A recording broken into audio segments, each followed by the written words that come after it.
Replacing the printhead on a ZT211 printer. Turn off the printer and disconnect the power cord and data cables. Remember to remove any media and ribbon. Connect yourself to an anti-static device. Place the printer on a grounded anti-static mat. Open the media door. Slide the printhead latch forward until the large holes align with the printhead locking posts. Open the print mechanism.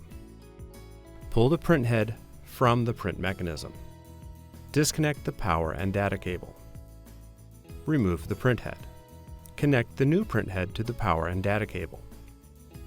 Slide the printhead cable back into the printhead cable cover.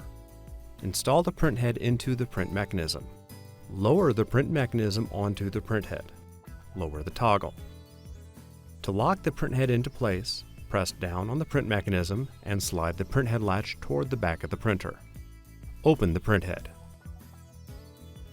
Clean the printhead. Close the printhead.